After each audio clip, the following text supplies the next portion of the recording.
The affection that Keith had for Hugo was never understood by his family.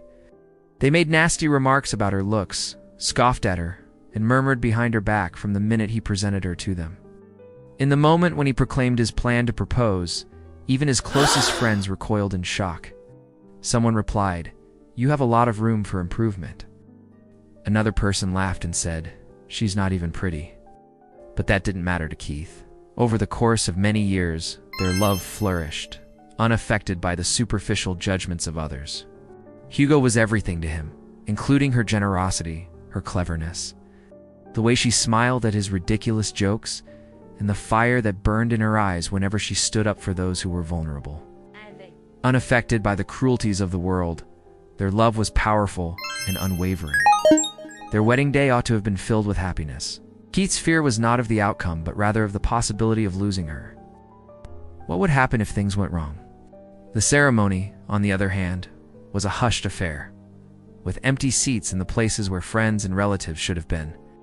Several months of recuperation, discomfort, and suspense. Keith continued to be at her side during every bandage change and every moment of uncertainty, holding her hand the whole time. When it comes to the world, I have no desire to be attractive. I want to look in the mirror and see what you see for the first time in my life. You have always been this stunning at heart. Now the whole globe is aware of it as well. Unrecognizable was the lady who was gazing back at her. She had perfect symmetry, remarkable features, and the type of beauty that caused others to turn their heads. On the other hand, Hugo and Keith did not need an audience. Scars that were deeper than anybody realized had been left behind by the years of ridicule. They immediately wanted to get back in touch with old acquaintances who had made fun of her. It was a fashion brand's request that she modeled. These individuals have never placed any importance on anything other than their outward looks. The members of Keith's family, who had previously looked down on her, are now praising his brilliant choice. As she touched the microphone, the audience went quiet and remained silent. Keith was smiling as he greeted her at the exit. During the evening, she sat down with Keith, her hand shaking slightly. As they danced under the stars, they made a solemn promise to be one other's safe haven in a world that was too ready to pass judgment. Is that Keith? Before, during, and after the love affair, he had loved her? Mainly due to the fact that genuine love does not look with the eyes, but rather with the spirit. Because it was just the two of them versus the rest of the world, their honeymoon was a perfect retreat. Hugo, on the other hand, carried a grief that she never discussed. There were many who lauded her bravery, while others, feeling embarrassed by her statements, reacted defensively. Hugo and Keith, on the other hand, did not care since they had each other, and that was plenty. She'd been doing research on the psychological implications of conventional beauty standards, and she desired for Hugo to be the public face of a worldwide campaign that was named the True Face Project, and others of whom were not, would share their personal narratives about how the judgments of society had influenced their lives. As the public face of the movement, Hugo would be used. "I need to change," she said in a low voice. "But what if I told you this face isn't real?" Keith wore a frown. "You're perfect as you are. Not for them, I say, as for me." Extensive and potentially dangerous surgeries to modify her face and physique were what she desired to have done. This is your chance to turn pain into purpose. Hugo, while being disturbed, had no intention of retreating. Despite this, Hugo remained resolute. Does it matter to anybody whether you continue to be considered ordinary? The surgical procedures were demanding, and then came the day when the last of the bandages were removed. You changed your face, and now you're judging us for caring about looks. People complained in a mocking manner on the internet. You are absolutely correct. This lady was made to feel invisible, ridiculed, and excluded from the celebration. However, she was a fierce person. She was a good person. She was greatly loved, and she was loved deeply. In addition, she was deserving of respect in her own right. That ought to be the issue. She let out a gasp as Hugo switched his attention to the mirror. On the other hand, her heart began to pound as she turned to Keith.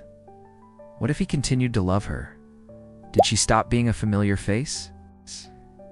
While he was cupping her face, tears began to rise up in his eyes. There was a rapid diffusion of information of Hugo's change, and Keith were at the core of all that was going on. What if I tried to undo the surgical procedures, reverted to the way I was before? On the other hand, I am using it to speak for everyone who has been informed that they are not an adequate candidate. Because being beautiful is not a prerequisite for being alive. It had never been about trying to win over other people. It was all about regaining control of the situation. Hugo and Keith, however, discovered the hypocrisy. Then Hugo made his most audacious move to yet, and I'd love that version of you just as much. She took the stage at a prestigious event, where she was surrounded by people who had previously made fun of her. "You all love me now," she continued, maintaining a calm tone in her voice. Her revelation of before and after photographs stunned everyone in the room. And then, with a grin that was rebellious, she continued, "When it comes to beauty, the true test is not in the face. Rather, it is in the heart. And you all were unsuccessful." After saying so, she exited the platform, leaving the audience in a state of shocked stillness. When he inquired, "Are you ready to go home?" his hand was taken by her. Always. In the end, Hugo's makeover was not about being attractive. Rather, it was about shining a spotlight on the ugly aspects of other people, something that could never be altered by any surgical procedure. Instantaneously, the video of Hugo's speech became very popular. That is what they believed. Hugo received a message from Dr. Evelyn Carter, a well-known psychologist, 1 week after the first contact. "You have brought to light a disease that is prevalent in our society," Dr. Carter stated. "Help us cure it." During the campaign, actual individuals, some of whom were conventionally handsome, he gave her hand a gentle squeeze. Hugo agreed to come. Only a few people were content. Hugo's former friends who had feigned to support her following her transition now accused her of being hypocritical toward her new self. The members of Keith's family, who had all of a sudden expressed a desire to be a part of their life again, now whispered that Hugo was ungrateful. However, the pair maintained their resolve. The communications from unknown senders then arrived. "You were ugly before and you're ugly inside now. He only stayed with you out of pity. He was raging with rage," she said. "They want us to break, and I agree with her. But we won't." As Hugo was being interviewed live, the presenter, who is known for being a provocateur, posed the following question to him. "Is it not true that you only obtained this stage because you were magnificent?" The crowd did not let out a single breath. Hugo wore a grin. She took out a photograph of herself on the day before the operation and positioned it next to her. It was stated to this lady that she was not sufficient. It was a pause. Therefore, it is possible that people are paying attention to this face at this moment. A round of applause broke out in the studio. On that particular evening, Keith clung to her. As he spoke, he murmured, "I am so proud of you."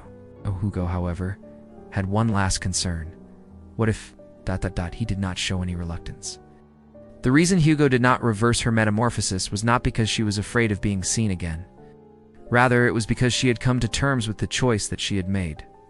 A number of years later, the True Face project had prompted worldwide discussions about beauty standards, affected the depiction of women in the media, and modified legislation around the world. Not as symbols, but as evidence that love, when it is founded on truth, is capable of withstanding any challenge. Hugo, as well as the mirror.